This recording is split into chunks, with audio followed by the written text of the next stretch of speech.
What's up, guys? Orca's here, and today we got another video. Today we're gonna be going over the the Chicago street race. It's been a while since I made a video. Been 12 days. I know I've gone longer without making a video. I think maybe it's been a while. It has been a while. Actually, no, it's been more than 12 days. But as you guys know, I was on a vacation, so. I would normally, of course, have done the Atlanta race, but I was really busy on my vacation. I just didn't have time or anywhere to do it, so I just didn't make a video on the Atlanta race. I'm sorry, but I'm here now making a video for the Chicago street race, and hopefully I'm back to making, daily videos once, twice a week. Hopefully, be nice to get back into that, but with that said, let's just get right into it. So, Chicago street course, is this the last time we're going to be racing here? Who knows, but I don't think it disappointed at all. It was a good race. I thoroughly enjoyed it, even though, it's getting tired seeing SVG win all these road courses. I'm not going to lie. And it does make it even more annoying because it's the only thing he's good at. He's not good at the ovals, but he's dang good at the not short tracks. He's dang good at the road courses, so kind of just have to deal with it. SVG, an absolute beast on the road courses, but everywhere else, it's just not the same. And it kind of is unfortunate because you got Ty Gibbs finishing in second. Imagine if Shane Van Gisbergen didn't exist. We could have had a Ty Gibbs win, first win of the season, got himself into the playoffs, but yet we got a road course racer who's almost guaranteed to win races like this. So it's unfortunate, that other people like Ty Gibbs, maybe even Tyler Reddick could have won this race, but instead we have someone that's like absolutely dominant at these races. It's the only thing he's good at, and he's almost guaranteed to win. So it's a little unfortunate. I shouldn't say almost guaranteed. Like we've seen him lose road courses.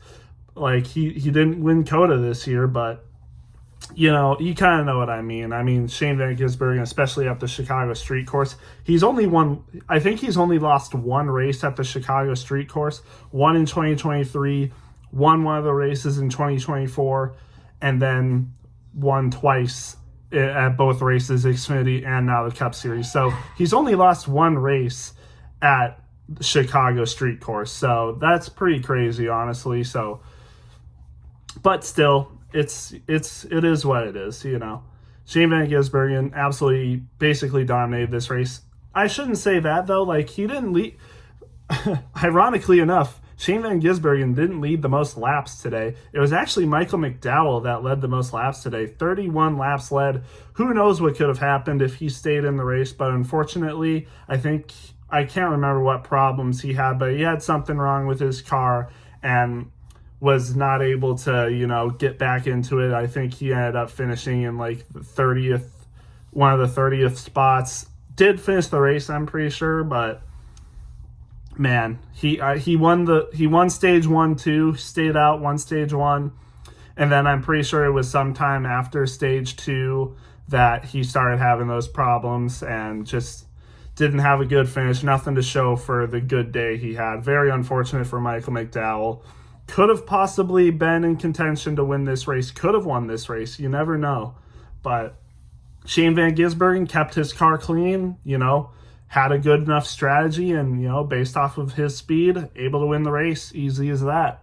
And there was no rain. The rain didn't end up coming until right after the race, so didn't have to worry about that. No lightning delay. So for once, the weather actually held out for the Cup Series. We had the problems in 2023, 2024, but when there was a possibility that the weather could come again, it didn't. So you could be thankful for that.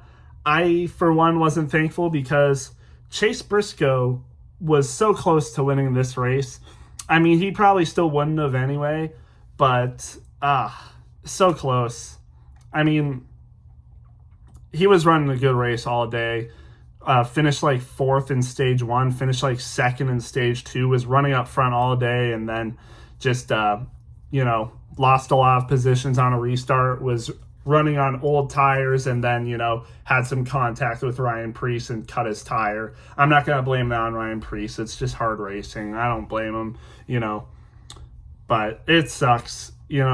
He possibly, even with those old tires, he possibly could have finished top 10, but I'm pretty sure he was getting passed by Ryan Preece for like 5th or 6th, I think. So who knows? And he already fell a ton of positions before that. So again, who knows what would have happened? But I don't know. Just kind of sucks. But still, good points day for Chase Briscoe. I mean, I shouldn't have to be too worried. He's basically locked into the playoffs.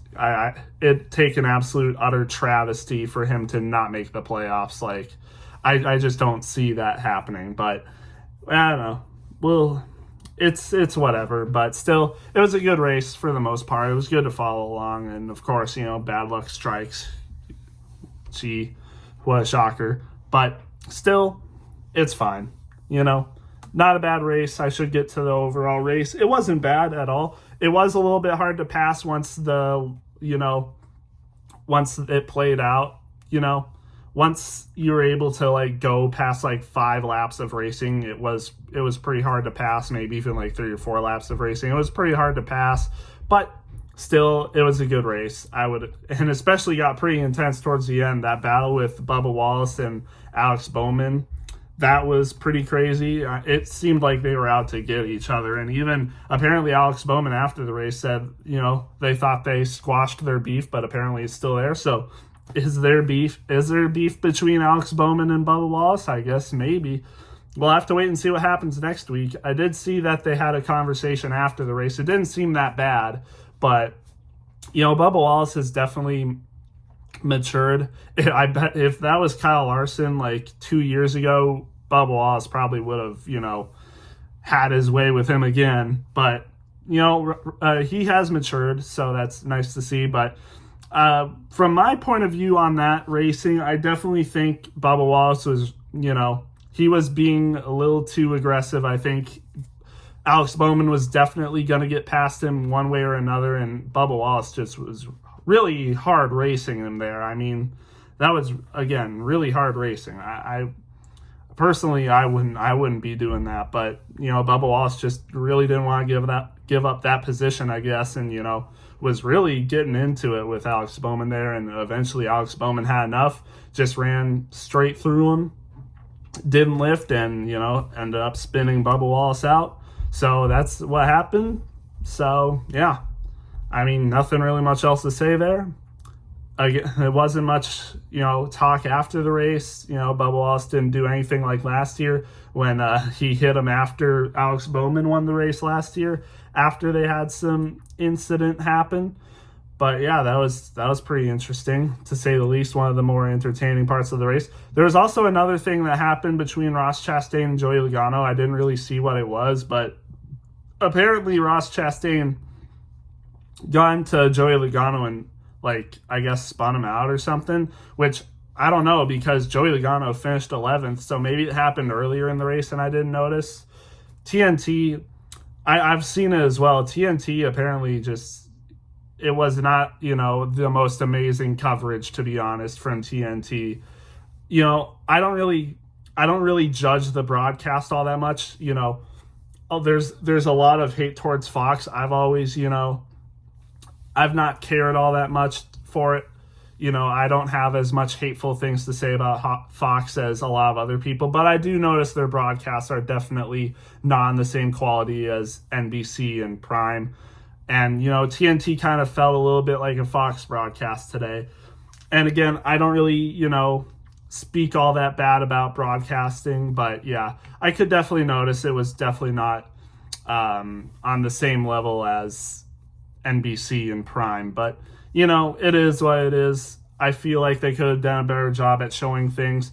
Also, NASCAR race control was a little bit questionable today. They waited, I feel like, way too long to call some cautions, and SVG won this race on a green-white checkered with a caution that came out.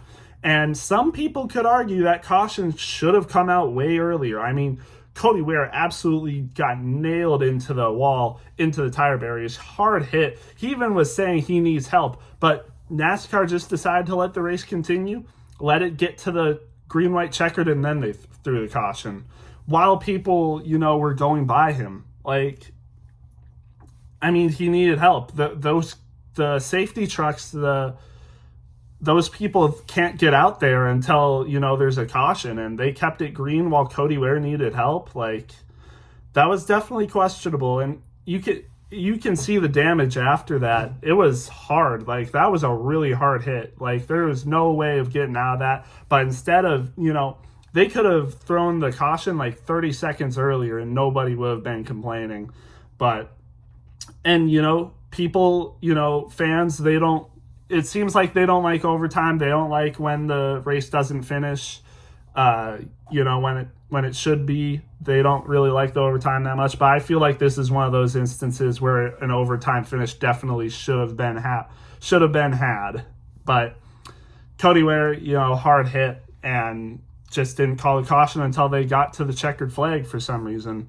Definitely should have been called earlier, so that was a little iffy. There was also another one earlier that should have been called a long time before it actually did.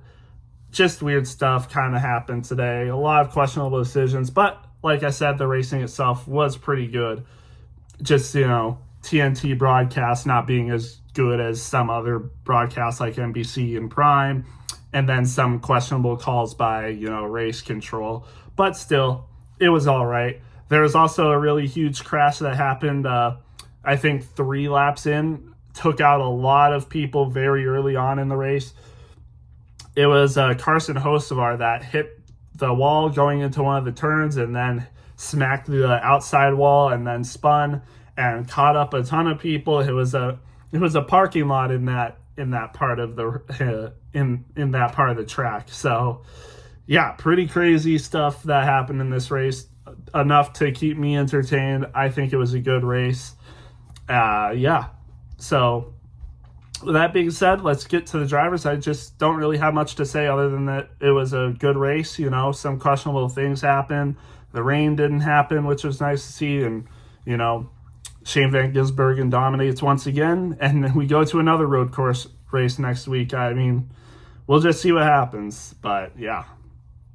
Crazy stuff. So I'm gonna start with the back end finishers first. I feel like I want to start with the back end finishers first because there's a lot of stuff that happened.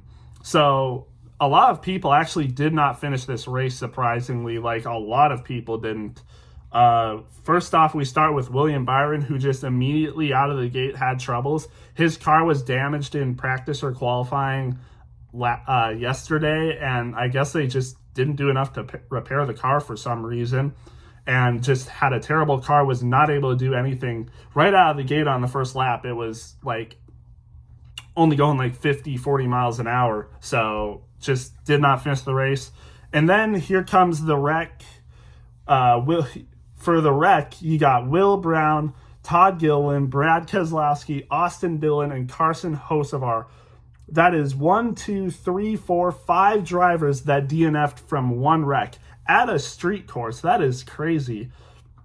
All these people just got piled into each other. Some people just ran into each other really hard coming off of that turn, and, enough damage to send a lot of drivers home. So unfortunate stuff for all those drivers. And it actually, has a lot of implications for the in-season tournament bracket. Carson Hocevar was in a battle for Tyler Reddick. Since he DNF'd, Tyler Reddick will advance to the next round in the in-season tournament. You could argue Tyler Reddick might have won anyway. He finished third in this race, so he did really well. I'm not sure Carson Hocevar would have been able to do that. So, yeah, unfortunate for him. But the biggest headline, I think, is Brad Keselowski DNF'd from this wreck. And guess who he was up against? That's right, Ty Dillon. So Ty Dillon will advance to the next round again at the expense of his competitors. Denny Hamlin, we know, wrecked out last week at Atlanta, allowing Ty Dillon to advance. Brad Keselowski wrecked out this week, allowing Ty Dillon to advance. So crazy stuff. I mean, crazy luck for Ty Dillon. He ended up actually getting a pretty decent finish for his standards. So maybe, who knows, he could have beat Brad Keselowski anyway. But these people that did get involved in the crash were running pretty high to start the race, so who knows, but still, unfortunate.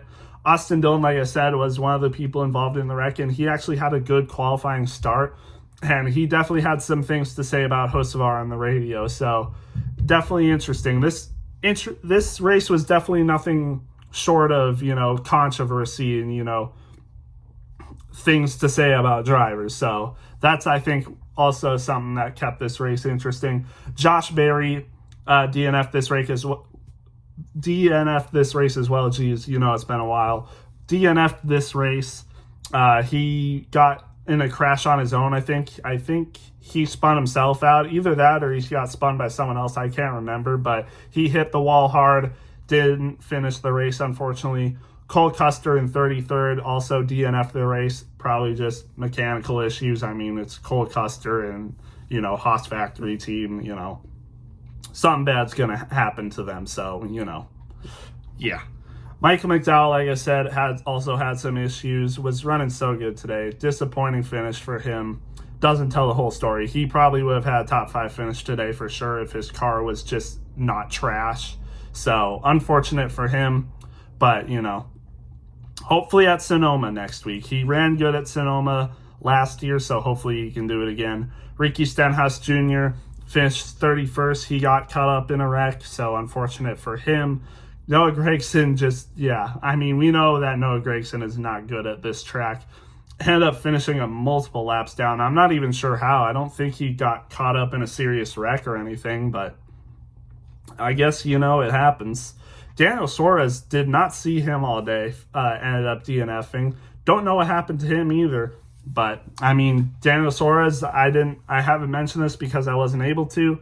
I might have made a video on it if I wasn't on vacation, but Daniel Suarez is out of this ride next year, unfortunately. Daniel Suarez is losing his job, will not be with Trackhouse next year. Probably Connor Zilch will take his place, I'd imagine.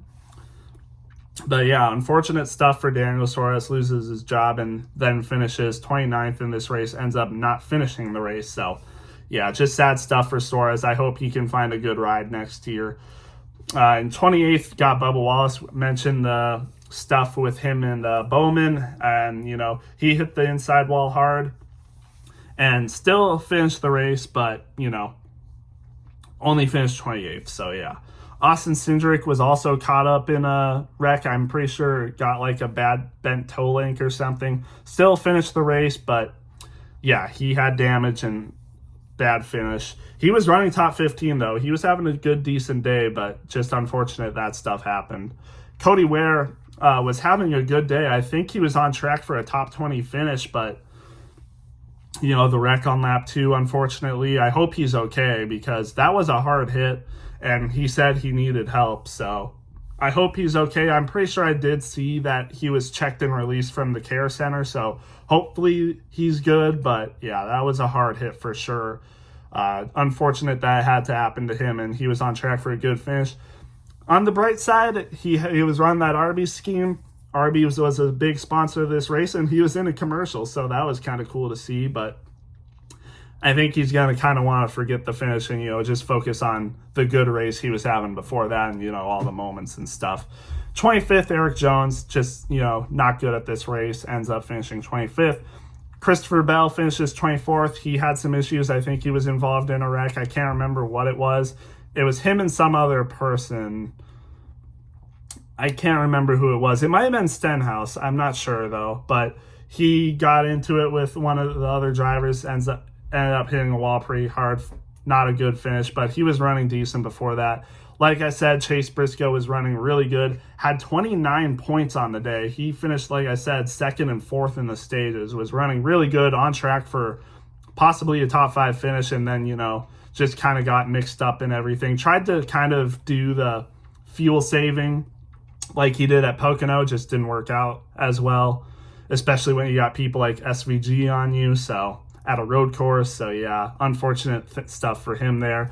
Justin Haley, 22nd. Josh Balicki in the 66 ends up finishing 21st. Definitely a lot higher than I would have expected. Ty Dillon ends up finishing 20th and into the next round of the in-season tournament, so good for him.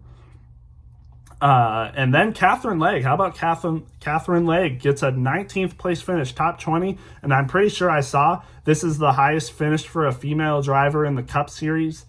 Or I think it's like the first top 20 finish for a female driver in the Cup Series since Danica Patrick in 2017. So, I mean, that's pretty good. So it's been 8 years since a female driver has finished the top 20 in a Cup race. So good stuff for Catherine Legg.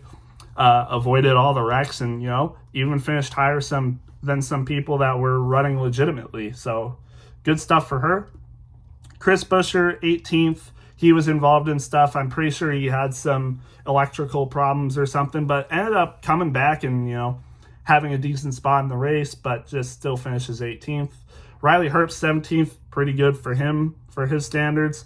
And how about this? For another in-season tournament challenge, Chase Elliott finishes 16th and John Hunter Nemechek finishes 15th. Both of these two were battling each other, and John Hunter Nemechek finishes one spot ahead of him. And I couldn't tell, but I was looking at I don't know what you call it, but the distance they were in between, the time they were in between each other. I'm pretty sure they were basically side by side.